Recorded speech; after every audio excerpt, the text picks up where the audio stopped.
Hello guys, and today we continue our favorite series when we'll learn more about Russian geography based on the destructions of military objects there. And we will travel to Belgorod and Rostov regions where the night was really hot.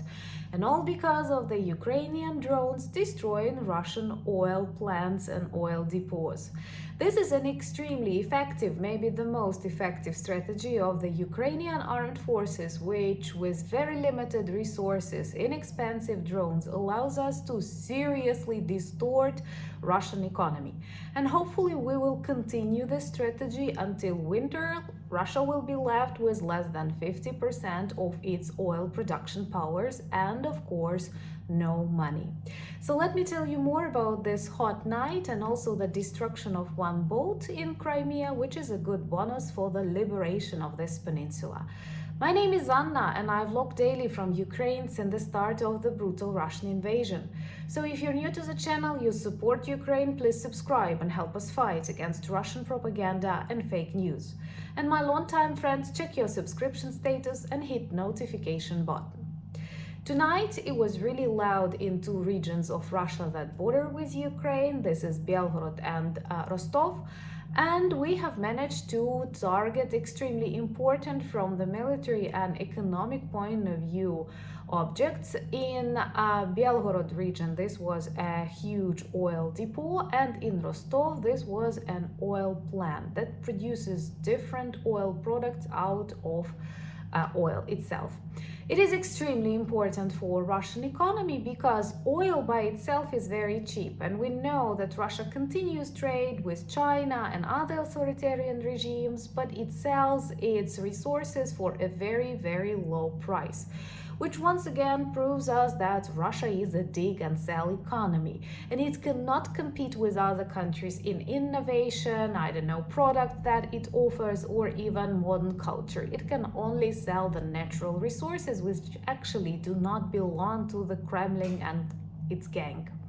But anyway, it was possible to get more money if they sell not oil itself but oil products different that are needed both for Russian army and of course for export. And now they are losing these opportunities. According to the analysis last month, they have lost approximately 20% of their oil infrastructure, oil producing infrastructure, and they are not capable of rebuilding it because of sanctions. The majority of oil refineries and oil plants are constructed and were actively using various details from the European Union, from the North America, and now they don't have access to that.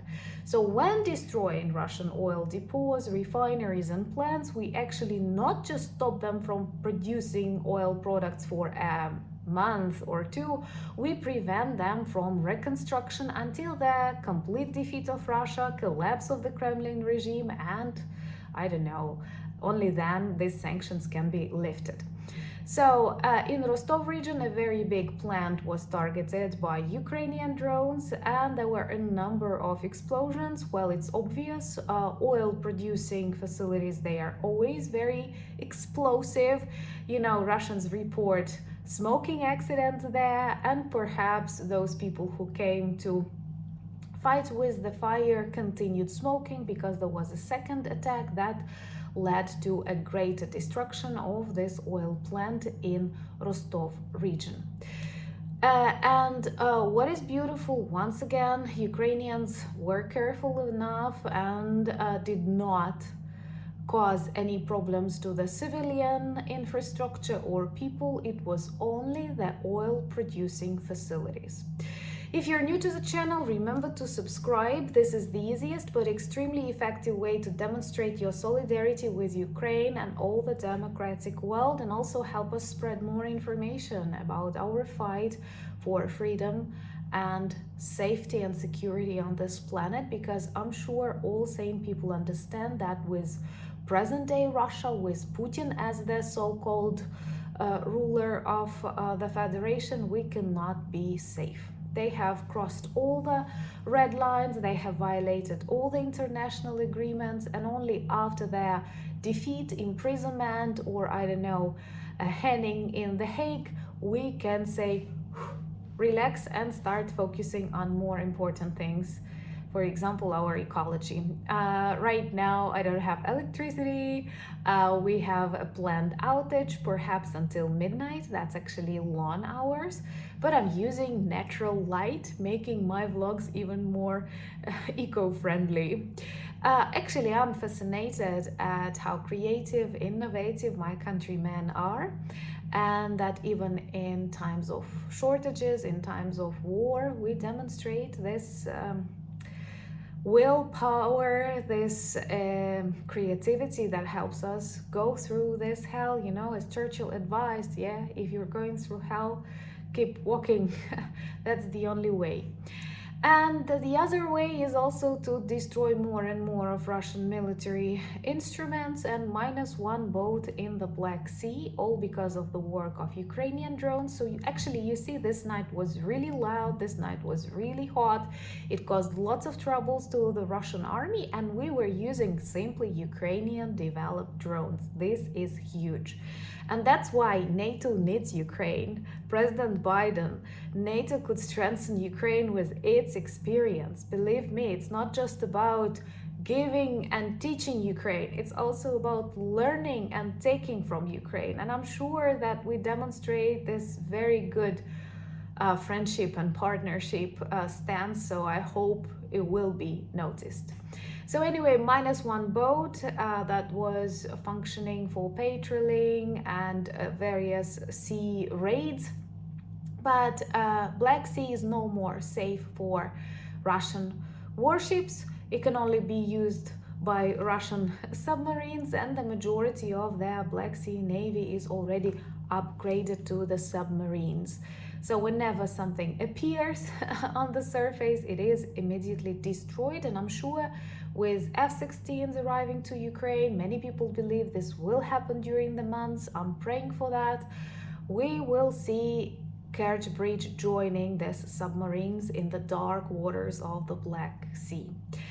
And today I also want to congratulate beautiful people of Sweden with their National Day. And I have many subscribers, friends, viewers from this country. And I'm also very proud that we share our national colors. And very often when I'm traveling the world, I was addressed as a Swede because like 10 years ago, no one knew Ukrainian flag, but many people did know the Swedish one, and I don't mind because we are really close in our worldviews. We share our ancient history, so I'm okay to be mixed with a Swede, and we definitely are very grateful to your country for the support that we feel on a daily basis and this complete understanding.